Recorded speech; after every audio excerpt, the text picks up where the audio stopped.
জয় হিন্দ, জয় Bharat. Dear viewers, আপনারা জানেন যে বর্তমান পৃথিবীর সবকটা বড় এবং দুর্ধর্ষ গোয়েন্দা সংস্থা যেমন ইসরায়েলের মোসাদ, আমেরিকার সিআইএ এবং রাশিয়ার কেজিবির সাথে একসঙ্গে নাম উচ্চারিত হচ্ছে ভারতীয় গোয়েন্দা সংস্থা রয়ের।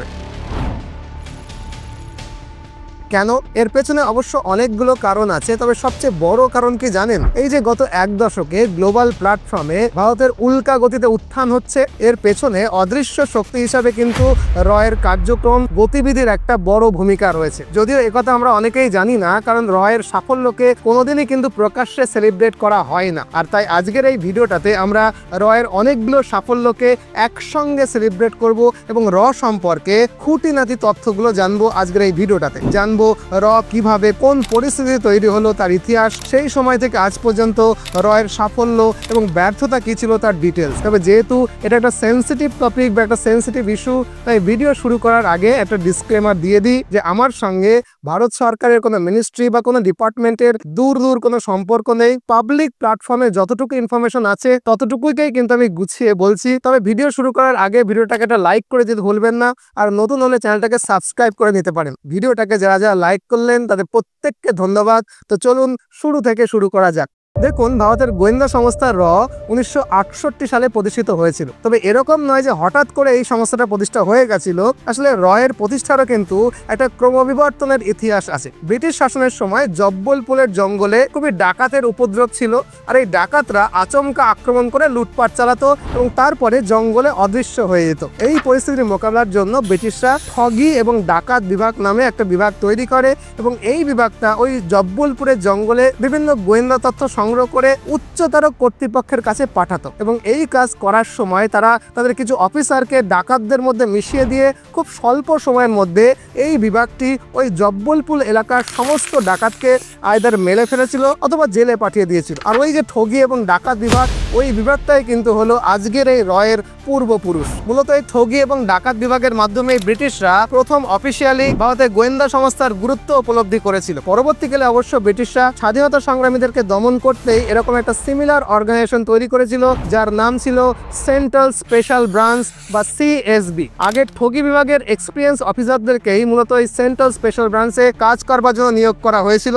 এবং সময়ের সাথে সাথে এই বিভাগের কাজের পরিধিও কিন্তু ধীরে ধীরে বাড়তে থাকে ব্রিটিশ পিরিয়ডে এবং পরবর্তীকালে ব্রিটিশ ভারতের ক্রিমিনাল ইস্যুগুলোকেও কিন্তু এই ডিপার্টমেন্টের আওতায় আনা হয়। এই জন্য সেন্ট্রাল স্পেশাল ব্রাঞ্চ সিএসবির নামের সাথে ক্রিমিনাল ওয়ার্ডটা যোগ করে 1908 সালে এটিকে সেন্ট্রাল ক্রাইম ইন্টেলিজেন্স ডিপার্টমেন্ট বা সিসিআইডি এই নামটা রাখা হয়। 2 বছর পরে মানে 1906 নাগাদ এর নাম আবার চেঞ্জ করে রাখা হয় ইন্টেলিজেন্স ব্যুরো বা আইবি। এই নামটা একটু শোনা শোনা লাগছে, তাই না? আইবি ব্রিটিশ ভারতে ভীষণ সফলতার সঙ্গে কাজ করতে থাকে এবং এর কাজের পরিধিও কিন্তু ধীরে ধীরে বাড়তে থাকে। এজন্য পরবর্তীতে আইবি এর একটা পৃথক মিলিটারি ইন্টেলিজেন্স বা সামরিক গোয়েন্দা বিভাগ প্রতিষ্ঠা হয় ব্রিটিশ পিরিয়ডে। এইভাবে 1947 সাল এসে পড়ে এবং ভারত স্বাধীন হয়ে যায়। তবে এখানে বলে রাখা দরকার যে আইবির ক্ষেত্রে সমস্ত স্লিপার সেল, এজেন্ট এবং গোপন কাগজপত্র এবং ইনফরমেশন এর বেশিরভাগটাই কিন্তু ব্রিটিশরা পুড়িয়ে ফেলেছিল বা যেগুলো বাকি ছিল সেগুলো কিন্তু সাথে করে ব্রিটেনে নিয়ে চলে গেছিল। ব্রিটিশরা চলে যাওয়ার পরে প্রথমে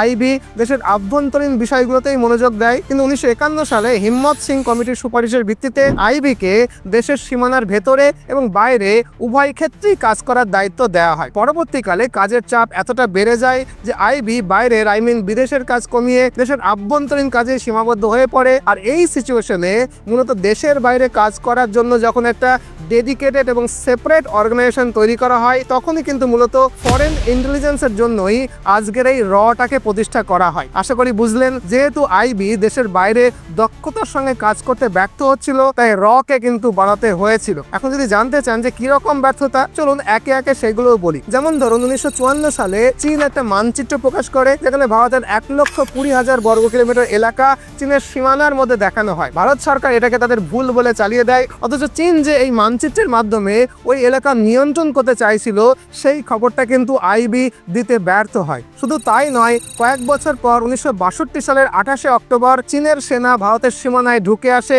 অথচ এই খবরটাও আইবির কাছে ছিল না। আমরা জানি 1962 এই যুদ্ধে ভারত হেরে যায়, আবার এই যুদ্ধে হেরে যাওয়ার পেছনেও কিন্তু আইবির রিপোর্টের ফেইলিয়রটাই দায়ী ছিল। কারণ আমরা অনেকেই জানি যে ভারত 1962 সালের এই যুদ্ধে বিমান বাহিনীকে ব্যবহার করেনি, কারণ ভারত ভেবেছিল যে যদি তারা বিমান বাহিনীকে ব্যবহার করে তবে চীন পাল্টা বিমান হানা করবে, যাতে আরো বেশি ক্ষতি হয়ে যাবে ভারতবর্ষের। কিন্তু আসলে যেখানে চীন যুদ্ধ করছিল সেখানে চীনের বড় আকারের কোনো বিমান ঘাঁটি বা বিমান ব্যবস্থাপনাই ছিল না, অথচ আইবির কাছে এই গুরুত্বপূর্ণ তথ্যই ছিল না, যার ফলে কিন্তু এই যুদ্ধে ভারতের শোচনীয় পরাজয় হয়। অতএব তারপরে 62 যুদ্ধের পরে আইবিকে আরো শক্তিশালী এবং দক্ষ করবার জন্য নতুন নতুন প্রযুক্তি টেকনোলজি নিয়ে আসা হয় এবং রিসার্চ উইং স্থাপন করা হয় এবং চীন সীমান্তের দিকে মনোযোগ দেওয়ার জন্য স্পেশাল ডিপার্টমেন্টও কিন্তু তৈরি করা হয়। এরপরে আমরা জানি 1965 সালে আবারও একটা যুদ্ধ হয় এবং আবারও আইবি ব্যর্থ হয়। ওই একই বছর পাকিস্তানও ভারত আক্রমণ করে এবং তারপরেও কিন্তু সেই আইবির কাছে সেই পাকিস্তান আক্রমণেরও কোনো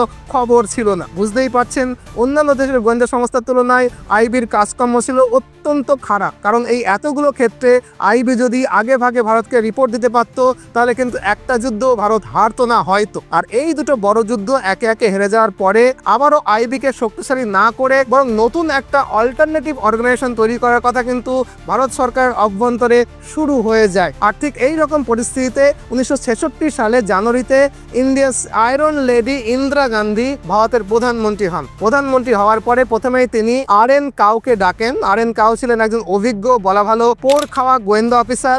আরো বড় কথা, নেহরু পরিবারের সঙ্গে অনেক পুরনো সম্পর্ক ছিল RN কাউয়ের। আরেকটু পরিষ্কার করে বলি, RN কাউ ছিলেন ইন্দিরা গান্ধীর মায়ের বন্ধু এবং একসময় তিনি জওহরলাল নেহরুর নিরাপত্তার দায়িত্বও কিন্তু দেখভাল করতেন। অতএব সব মিলিয়ে RN কাউ ইন্দিরা গান্ধীর বহুদিনের চেনা এবং বিশ্বাসভাজন ছিলেন। অতএব পার্সোনাল মিটিং এর প্রথম দিনই ইন্দিরা গান্ধী তাকে বলেন, আমাদের একটা উন্নত নতুন গোয়েন্দা সংস্থা তৈরি করতে হবে। কিন্তু সংস্থাটা কিরকম হবে? যে সংস্থা শুধুমাত্র ভারতের বাইরে কাজ করবে, ভারতের উপরে সম্ভাব্য সব ধরনের অ্যাক্টিভিটির খোঁজ রাখবে এবং সব খবর তাকে দেবে।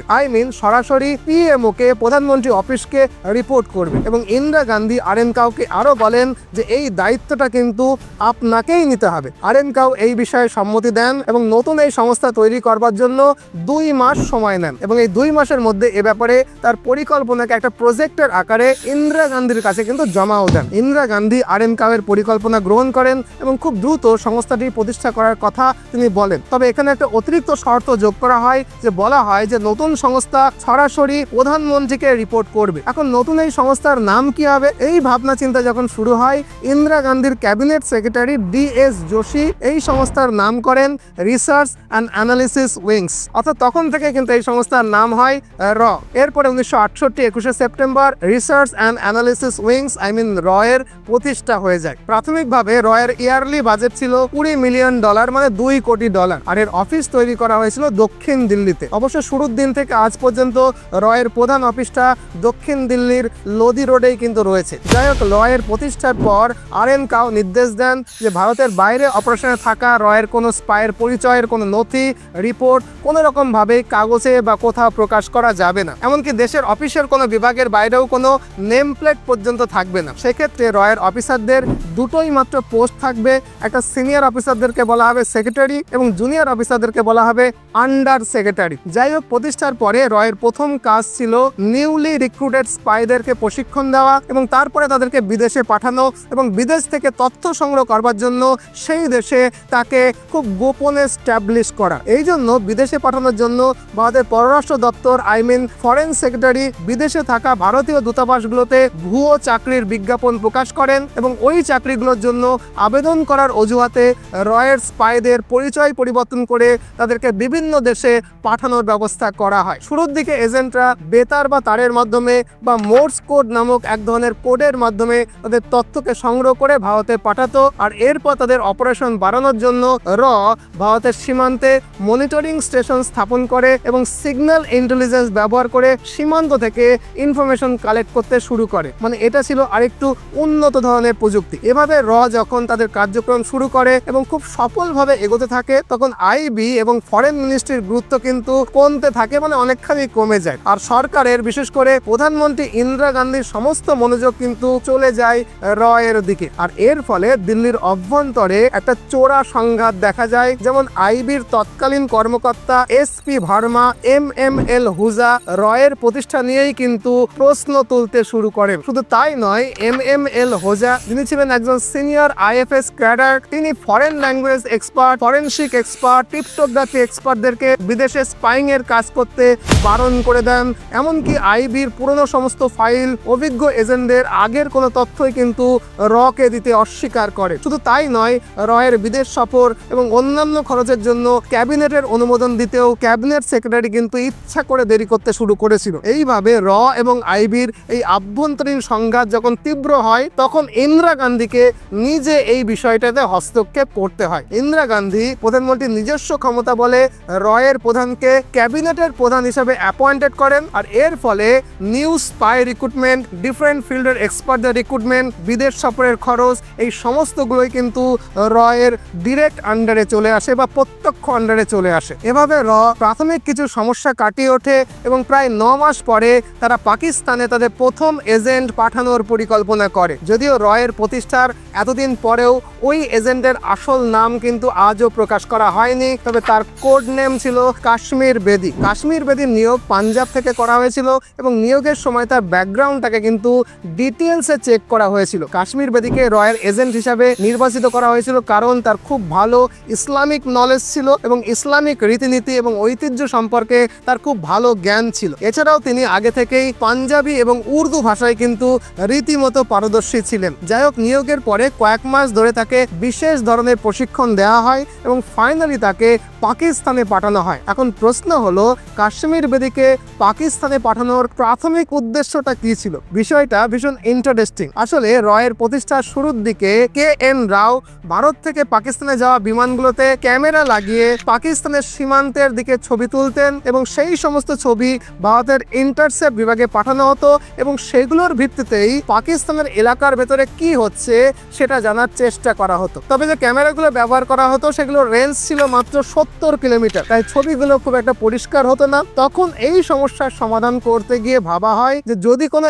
এজেন্টকে সেই এলাকায় পাঠিয়ে নিয়মিত ছবি তোলানোর ব্যবস্থা করা হয়, তবে পাকিস্তানের পরিস্থিতি সম্পর্কে আরো স্পষ্ট ধারণা পাওয়া যাবে। আর তখনই এই কাজের জন্যই কাশ্মীর বেদিকে নির্বাচিত করা হয়। যদিও কাশ্মীর বেদির নাম পরিবর্তন করে রাখা হয় মোহাম্মদ ইব্রাহিম এবং 2 জন পাকিস্তানি নাগরিকের সাহায্যে সীমান্ত পার করিয়ে তাকে পাকিস্তানে পাঠানো হয়। এই পুরো অপারেশনটি RN কাও দিল্লি থেকে পরিচালনা করেন। যাই হোক, কাশ্মীর বেদি পাকিস্তানে পৌঁছানোর পরে পরিকল্পনা অনুযায়ী তিনি পাকিস্তান থেকে তথ্য সংগ্রহ করে সমস্ত তথ্যকে রেডিও সিগন্যালের মাধ্যমে অমৃতসরের একটা বাড়িতে পাঠাতেন এবং সেখান থেকে একটা সিকিউর টেলিফোন লাইনের মাধ্যমে ওই তথ্য দিল্লির আরেকটা বাড়িতে এসে পৌঁছতো এবং তারপরে রয়ের একজন এজেন্ট বাইকে করে গিয়ে পাবলিক টেলিফোন ব্যবহার করে ওই তথ্য সংগ্রহ করে ডিরেক্ট RN কাউকে রিপোর্ট করতেন। আর তারপরে এই তথ্যের ভিত্তিতেই সমস্ত পরিকল্পনা করা হতো। কয়েক মাস ধরে এই কার্যক্রম চলতে থাকে, কিন্তু কিছু মাস পরে পাকিস্তান থেকে একটা ছবি আসে,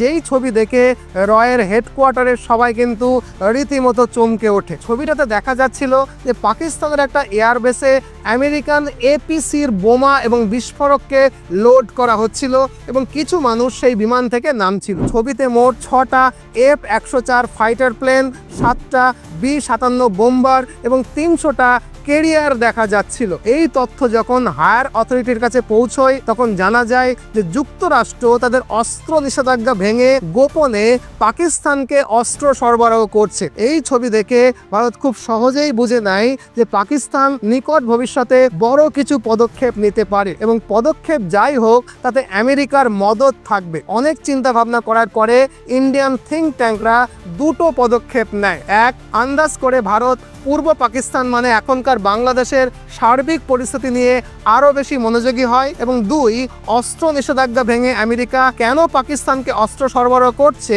সেটা নিয়ে যুক্তরাষ্ট্রের সঙ্গে ব্যাক চ্যানেলে আলোচনার প্রক্রিয়াকে শুরু করে। এই সময় মানে 1970 সালের দিকে রয়ের এজেন্টরা লন্ডনে কিন্তু একটা স্ট্রং নেটওয়ার্ক তৈরি করে ফেলেছিল। লন্ডনে ভারতের রর এজেন্টদের মধ্যে একজন পাকিস্তানের কূটনীতিবিদদেরকে নিয়মিত অনুসরণ করত, লক্ষ্য রাখতো তারা কোথায় যায়, কি করে। এই সময় ভারতীয় একজন এজেন্ট খেয়াল করে যে লন্ডনে পাকিস্তানের হাই কমিশনের একজন নিয়মিত আমেরিকান একজনের সঙ্গে দেখা করছে। ব্যাপারটা আরো একটু গভীরে গিয়ে অনুসন্ধান করার পরে জানা যায় যে পাকিস্তানে কিছুদিনের মধ্যেই যে জেনারেল ইলেকশন হতে যাচ্ছে তার আগে বা পরে পূর্ব পাকিস্তানে কিছু সামরিক পদক্ষেপ নেওয়ার পরিকল্পনা করছে পাকিস্তান। আর এই ব্যাপারে আমেরিকা পাকিস্তানকে প্রত্যক্ষভাবে মদত দিচ্ছে। এই খবর ভারতে এসে পৌঁছলে ইন্দিরা গান্ধী রীতিমতো নড়ে চড়ে বসেন এবং ইন্দিরা গান্ধীর নির্দেশ মতো পাকিস্তানের নির্বাচন হওয়ার আগেই পাকিস্তানের নির্বাচন সম্পর্কে বিস্তারিত তথ্য সংগ্রহ করে ফেলে। যেমন পাকিস্তানের জেনারেল ইলেকশনে কার জেতার সম্ভাবনা বেশি, যদি সামরিক পদক্ষেপ নেওয়া হয় তাহলে পূর্ব পাকিস্তানের কোন কোন নেতার গ্রেপ্তার হওয়ার সম্ভাবনা রয়েছে, কাদের কাদের ওপরে আক্রমণ আসবে।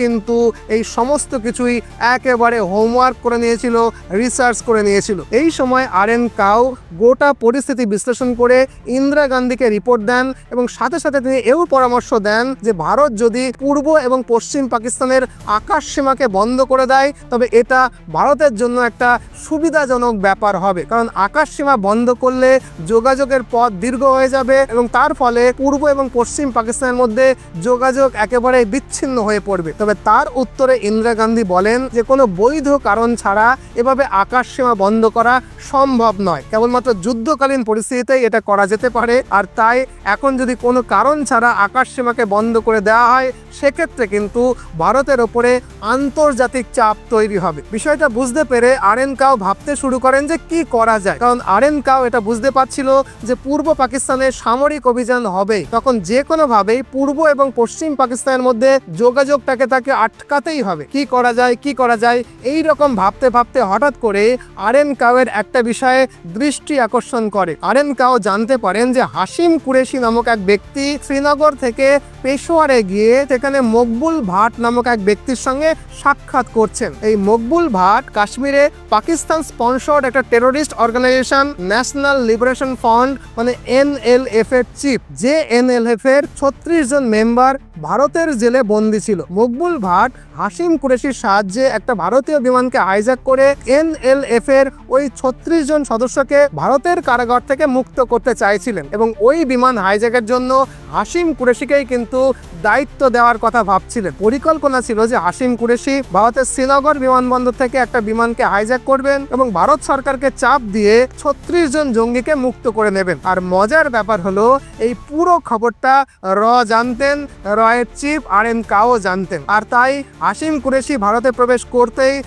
এর এজেন্টরা তার সঙ্গে যোগাযোগ করে এবং তাকে মানে হাশিম কুরেশিকে ভারতের এজেন্ট হিসাবে কাজ করার জন্য একেবারে কনভিন্স করে ফেলে। এখন কি করে কনভিন্স করা হয়েছিল সে খবরটা আমি জানি, কিন্তু এখানে বলবো না। তবে কনভিন্স হয়ে হাশিম কুরেশি উল্টে ভারতের জন্যই কাজ করতে শুরু করবে এবং শুরু করেও ছিল। RN কাউয়ের পরিকল্পনা অনুযায়ী ঠিক হয় যে হাশিম কুরেশি ভারতের একটা বিমান হাইজ্যাক করে পাকিস্তানের লাহোরে নিয়ে যাবেন এবং ওই বিমানের যাত্রী হিসাবে এর এজেন্টরাই কিন্তু থাকবে। লাহোরে পৌঁছানোর পরে তিনি মানে হাশিম কুরেশি ভারতের কাছে 36 জন জঙ্গির মুক্তি দাবি করবেন আর পাকিস্তানের প্রেসিডেন্ট জুলফিকার আলী ভুট্টোর সঙ্গে সাক্ষাৎ করতে চাইবেন। ব্যাস এটুকুই তাকে করতে হবে, এটুকু করলেই হবে। এই কনভিন্স কিন্তু তাকে করা হয়েছিল, করা সম্ভব হয়েছিল। পরিকল্পনা অনুযায়ী 30 জানুয়ারি 1971 তারিখে হাশিম কুরেশি ভারত থেকে একটা বিমান হাইজ্যাক করে লাহোরে অবতরণ করেন। আর এই পুরো হাইজ্যাকের ব্যাপারটাতে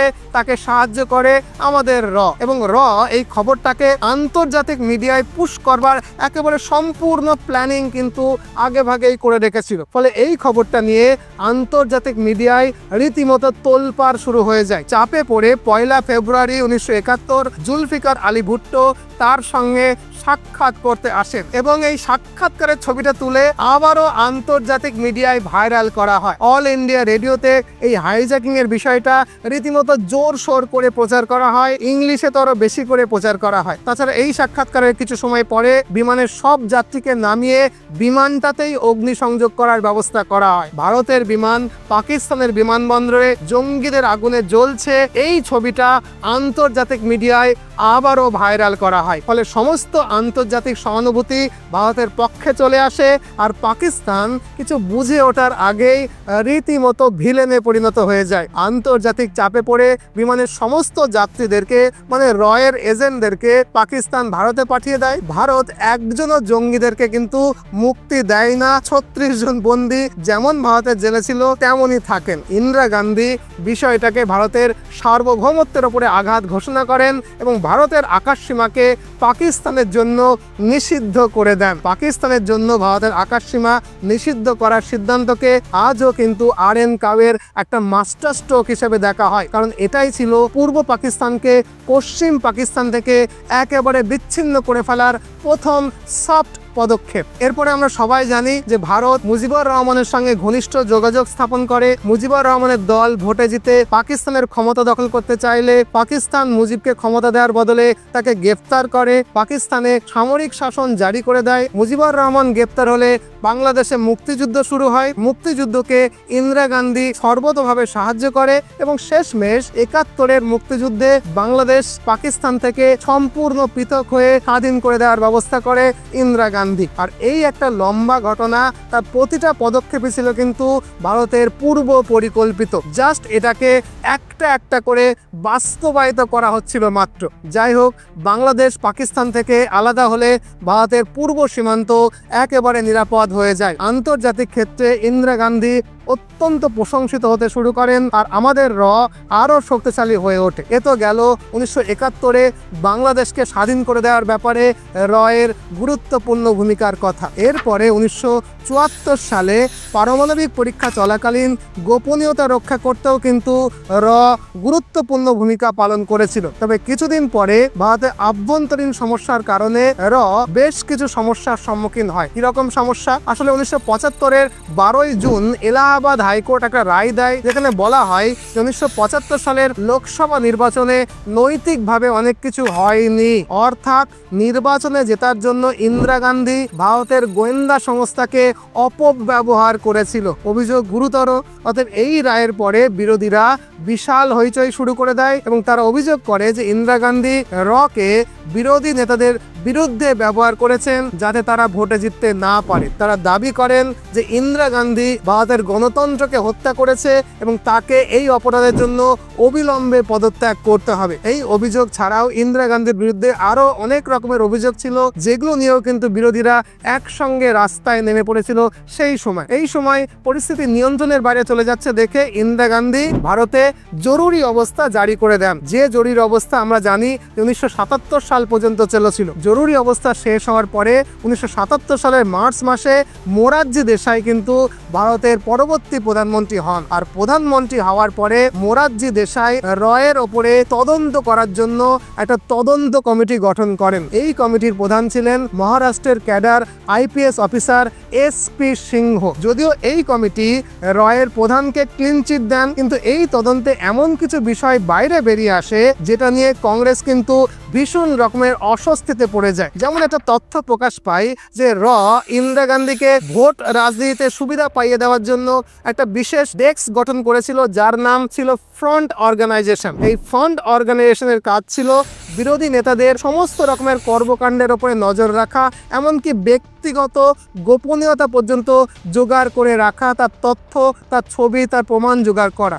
এর কাউন্টার টেরোরিজম বিভাগের সাবেক প্রধান বি রামন তার বইয়ে উল্লেখ করেছেন যে জর্জ ফার্নান্ডেজের স্ত্রী লেইলা ফার্নান্ডেজ সম্পর্কে তথ্য সংগ্রহ করার জন্য তাকে দায়িত্ব দেওয়া হয়েছিল। মানে বুঝতে পাচ্ছেন, একজন মন্ত্রীর স্ত্রীর ব্যক্তিগত তথ্য, এটা তো সরকারের নজরদারির বিষয় হতে পারে না, তাই নয়? মানে এর সমস্ত কিছু ইন্দিরা গান্ধীর নির্দেশে হতো, আর ইন্দিরা গান্ধী এটাকে তার নিজের সাথে ব্যবহার করেছিল। ব্যাপারটা বুঝতে পারলেন আশা করি। যাই হোক, এরকম তদন্ত রিপোর্ট সামনে আসার পরে মোরারজি দেশাই এর অনেকগুলো বিভাগকে পার্মানেন্টলি বন্ধ করে দেয় এবং ভারতের বাইরে অনেক অপারেশনে কিন্তু তিনি বন্ধ করে দেন এবং সঙ্গে সঙ্গে প্রচুর সংখ্যক এর এজেন্ট এবং এর অফিসারকে বরখাস্ত করা হয়। মোদ্দা কথা, এর শক্তিটা অনেকটা কমিয়ে দিতে শুরু করেন মোরারজি মোরারজি দেশাই। আর এই পরিস্থিতিতে কিছুদিন পরে অপমানিত RN কাউ অবসরের সিদ্ধান্ত ঘোষণা করেন। কিন্তু মোরারজি দেশাইয়ের এই পদক্ষেপে একটা গুরুতর অন্য প্রবলেমও কিন্তু তৈরি হয়ে যায়, কারণ থেকে বহিষ্কৃত কর্মচারীরা মিডিয়ার কাছে এসে সাক্ষাৎকার দিতে শুরু করেন এবং প্রতিটা সাক্ষাৎকারে সরকারের বিরুদ্ধে ক্ষোভ প্রকাশ করতে থাকে। আর এর ফলে এর অনেক গোপন তথ্য, যেটা সাধারণত বাইরে আসার কথা নয়, জনগণের সামনে কিন্তু উন্মোচিত হয়ে পড়তে শুরু করে। আর এই ঘটনায় বিব্রত হয়ে 1985 সালে ইন্টেলিজেন্স অর্গানাইজেশন রাইট অ্যাক্ট নামে একটা আইন পাশ করা হয়, যে আইন অনুযায়ী এর বর্তমান বা প্রাক্তন কোনো অফিসার বা কোনো স্টাফ মিডিয়ায় কথা বলতে পারবেন না, আর যদি তিনি বলেন তাহলে সেটা অপরাধ হিসেবে গণ্য করা হবে। এবং এই আইন ভারতে কিন্তু আজ পর্যন্ত চালু আছে, যার ফলে এর কোনো অফিসারকে আপনি কিন্তু প্রকাশ্য মিডিয়ায় কথা বলতে দেখবেন না। যাই হোক, মোরারজি দেশাই সরকারের আমলে নতুন এর প্রধান আসেন এবং অনেক নতুন এজেন্টও কিন্তু নিয়োগ করা হয়। যদিও পাকিস্তানে তখনও এর পুরনো এজেন্টরাই তাদের কর্মকাণ্ড চালিয়ে যাচ্ছিল। পাকিস্তানের এর এজেন্টরা একদিন লক্ষ্য করেন যে পাকিস্তানের বিখ্যাত বিজ্ঞানীরা রাউলপিন্ডির কাছে খান রিসার্চ ল্যাবরেটরিতে নিয়মিতভাবে যাতায়াত শুরু করেছেন। তারা সকালে এই খান রিসার্চ ল্যাবরেটরিতে যেতেন এবং সন্ধ্যের সময় এই বিজ্ঞানীরা ফিরে আসতেন। শুধু বৈজ্ঞানিকই নয়, সেখানে কিছু মিলিটারি অফিসাররাও কিন্তু নিয়মিতভাবে যাতায়াত করছেন। এতে ভারতীয় এজেন্টরা সন্দেহ করেন যে এই ল্যাবরেটরিতে এমন কিছু গুরুত্বপূর্ণ কাজ চলছে যেটা মিলিটারি সম্পর্কিত। সময়ের অভাবে ল্যাবরেটরিতে নিজেদের এজেন্ট প্রবেশ করানো সম্ভব না হলেও ভারতীয় এজেন্টদের নির্দেশ দেওয়া হয় যে তারা যেন বিজ্ঞানীদের প্রতিটা কার্যকলাপকে খুব সন্তর্পণে নজরদারি করেন। এই সময় এজেন্টরা খেয়াল করেন যে কয়েকজন বিজ্ঞানী নিয়মিতভাবে একটা দাড়ি কাটানোর সেলুনে যায়, আর এই ভারতীয় এজেন্টরা সেই দোকানে কিন্তু যাতায়াত শুরু করে এবং বিজ্ঞানীদের কাটা চুল সংগ্রহ করে। এই কাটা চুল পরে ভারতে পাঠানো হলে ল্যাবরেটরিতে পরীক্ষা করে দেখা যায় যে এই চুলে বিপুল পরিমাণে নিউট্রিনো রেডিয়েশন, পারমাণবিক রেডিয়েশন রয়েছে। এর ফলে নিশ্চিত হয়ে যায় যে খান রিসার্চ ল্যাবরেটরিতে পারমাণবিক পরীক্ষা নিরীক্ষা করা হচ্ছে। তার ফলে পাকিস্তানে ভারতীয় এজেন্টরা আরো বেশি সক্রিয় হয়ে ওঠে এবং সেই সপ্তাহে ভারতীয় এজেন্টরা পাকিস্তানের এমন একজন বিজ্ঞানীকে খুঁজে বের করেছিলেন যিনি $1 লক্ষ বিনিময়ে পাকিস্তানের পারমাণবিক পরীক্ষার ব্লুপ্রিন্টের কপি ভারতীয় এজেন্টদের কাছে দিয়ে দেওয়ার ব্যাপারে রাজি পর্যন্ত হয়ে গেছিলেন। কিন্তু এজেন্সি যখন এই $1 লক্ষ জন্য প্রধানমন্ত্রী মোরারজি দেশাইয়ের অনুমোদন চান, তখন তিনি টাকা তো দেনই না, বরং অস্বীকৃত হয়ে পাকিস্তানের অভ্যন্তরীণ বিষয়ে হস্তক্ষেপ না করার বিষয়ে বলেন। তিনি বলেন যে পাকিস্তানের বিষয়ে যদি আমরা হস্তক্ষেপ করি তাহলে আন্তর্জাতিক ক্ষেত্রে আমরা অসুবিধায় পড়ে যেতে পারি। বুঝুন কতটা দুর্বল ছিলেন আমাদের তৎকালীন প্রধানমন্ত্রী। সেই সময় কিছু বিষয়ে ইসরায়েলের মোসাদের সঙ্গেও কিন্তু কাজ করছিল, মানে এই দুই সংস্থা তাদের গোয়েন্দা তথ্য নিজেদের মধ্যে ভাগাভাগি করছিল। তাই ইসরায়েল যখন পাকিস্তানের এই বিষয়টা জানলো এবং তাদের প্রধানমন্ত্রীকে একথা জানালো, তখন তারা পাকিস্তানের পরমাণু কর্মসূচি ভেস্তে দেওয়ার জন্য খান রিসার্চ ল্যাবরেটরিকে আক্রমণ করে ধূলিসাৎ করে দেওয়ার ব্যাপারে সিদ্ধান্ত নিয়েছিল। কিন্তু ইসরায়েল এবং পাকিস্তানের মধ্যে দূরত্বটা অনেক বেশি হওয়ায় তারা ভারতের কাছে সাহায্য চায়। ইসরায়েল জানায় যে এই দূরত্বের কারণে বিমানের জ্বালানি ভরার প্রয়োজন হবে, তাই ভারত যদি জ্বালানি ভরার অনুমতিটুকু দেয় তবে ইসরায়েল নিজে দায়িত্ব নিয়ে পাকিস্তানের এই পরমাণু গবেষণা কেন্দ্রটাকে বোম মেরে গুড়িয়ে দেবে। কিন্তু মোরারজি দেশাই এটাও মানতে রাজি হন না। তার মতে পাকিস্তানকে আক্রমণ করার দায় সেক্ষেত্রে ভারতের ওপরে এসে পড়বে, তাই এই পরিকল্পনাটাও বাতিল হয়ে গেল। এখন পাকিস্তানের প্রেসিডেন্ট জিয়াউল হক এবং মোরারজি দেশাই আগে থেকেই খুব ভালো বন্ধু ছিলেন, ভালো সম্পর্ক ছিল এবং তারা নিয়মিত ফোনে কথাও বলতেন। একদিন মোরারজি দেশাই জিয়াউর রহমানের সঙ্গে ফোনে কথা বলার সময় কথায় বলেন যে আমরা জানি খান রিসার্চ ল্যাবরেটরিতে তুমি কি করছো, কতজন জড়িত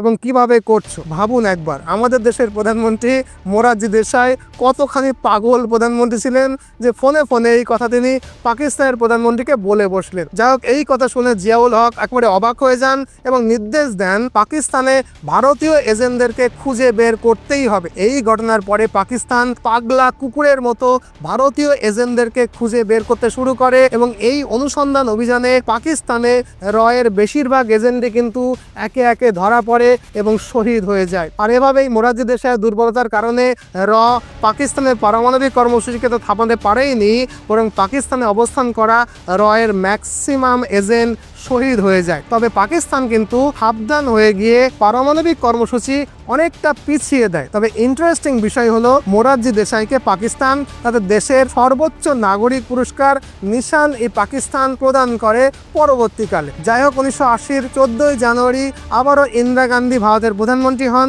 এবং আরও একবার শক্তিশালী হয়ে ওঠার সুযোগ পায়। ইন্দিরা গান্ধীর পরবর্তী এই টার্মে তাদের সদস্য সংখ্যা অনেকখানি বাড়ায়। সর্বাধুনিক প্রযুক্তি যেগুলো বিশ্বের বিভিন্ন সংস্থা ব্যবহার করত, সেই স্ট্যান্ডার্ডের সর্বাধুনিক প্রযুক্তি এর ব্যবস্থাপনার মধ্যে অন্তর্ভুক্ত করা হয়। এজেন্টদেরকে সাইবার প্রযুক্তি, ডিজিটাল গ্যাজেট ব্যবহারের প্রশিক্ষণ দেওয়ারও ব্যবস্থা করা হয়। এমনকি প্রশিক্ষণের জন্য কর্মীদেরকে বিভিন্ন দেশে পর্যন্ত পাঠানোর ব্যবস্থা করা হয়।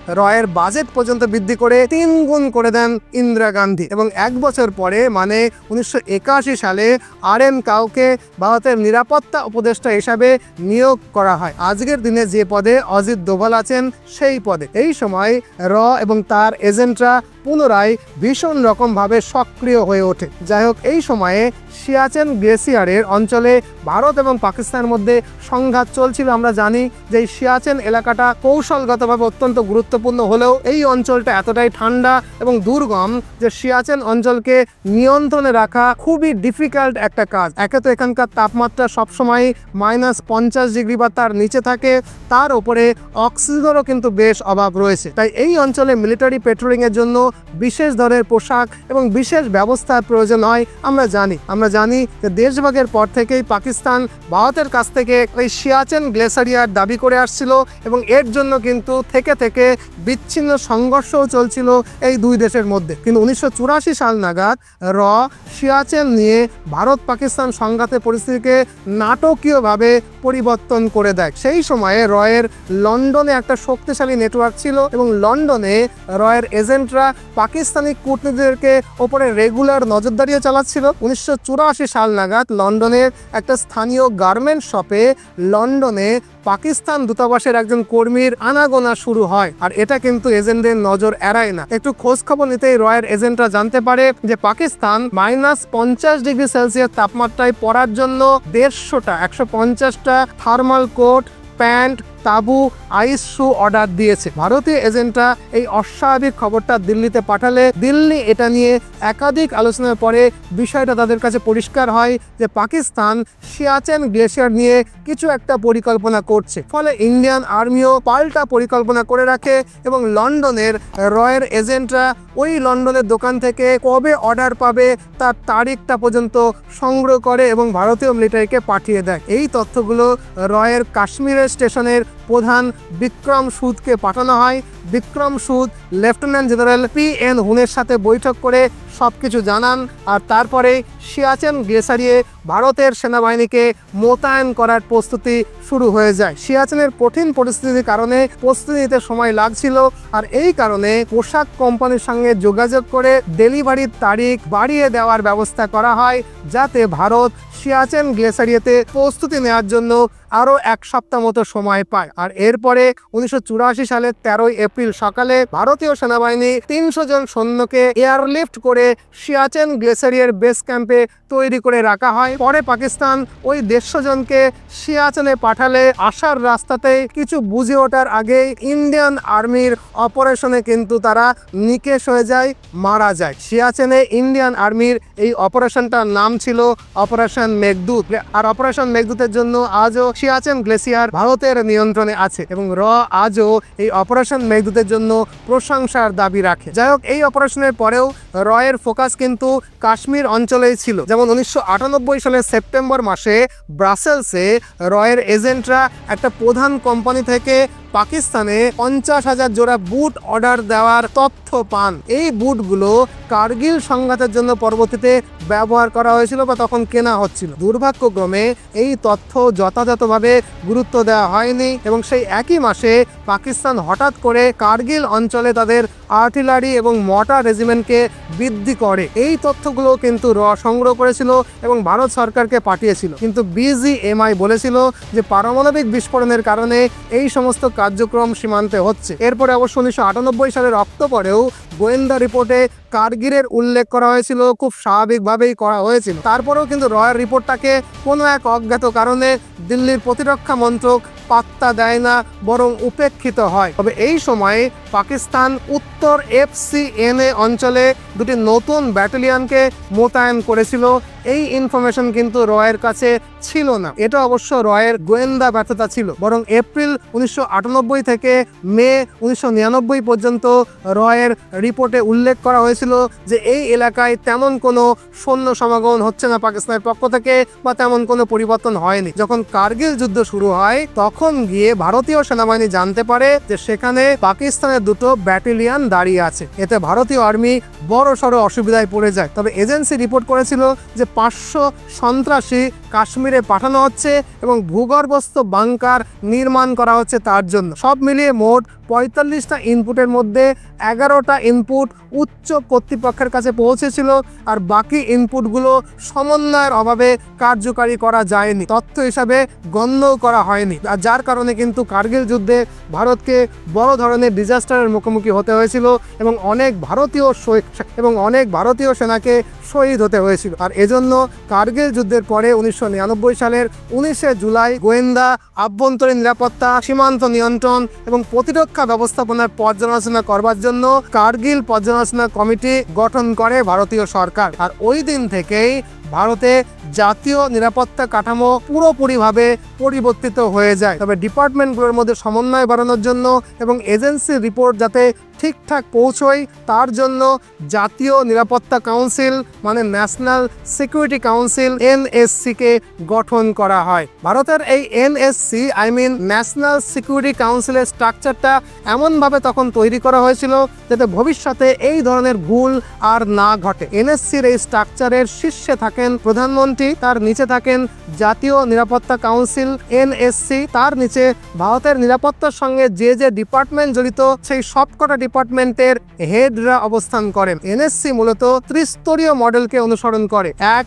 স্ট্র্যাটেজিক পলিসি গ্রুপ SPG, 2 জাতীয় নিরাপত্তা উপদেষ্টা বোর্ড NSAB এবং 3 যৌথ গোয়েন্দা কমিটি JIC, যেখানে রয়ের এবং আইবির মতো সংস্থাগুলোকে অন্তর্ভুক্ত করা রয়েছে। এই সংস্থাগুলো বিভিন্ন উৎস থেকে যে তথ্যকে সংগ্রহ করে সেগুলোকে জাতীয় নিরাপত্তা উপদেষ্টা বোর্ডে পাঠানো হয়। এই বোর্ডে বিভিন্ন ক্ষেত্রে বিশেষজ্ঞরা এই তথ্যকে বিশ্লেষণ করেন। তারপরে ওই বিশ্লেষণ করা তথ্য স্ট্র্যাটেজিক পলিসি গ্রুপে পাঠানো হয়। সেখানে সমস্ত বিভাগের প্রধানরা উপস্থিত থাকেন এবং তারা গোপন মিটিং করে কৌশল ঠিক করেন এবং সবশেষে সেই কৌশল প্রধানমন্ত্রীর সঙ্গে বৈঠক করে ওই প্ল্যানটাকে বাস্তবে কার্যকর করা হয়। জাতীয় নিরাপত্তা উপদেষ্টা বর্তমানে অজিত দোভাল, আপনারা সবাই জানেন। এই প্রক্রিয়ায় একটা গুরুত্বপূর্ণ ভূমিকা পালন করেন এবং প্রধানমন্ত্রীকে নিরাপত্তা বিষয়ে পরামর্শ দেন। এই মডেলটা কিন্তু সেই সময় থেকে আজও ভারতে একই রকমভাবে চালু রয়েছে। এখানে বলে রাখি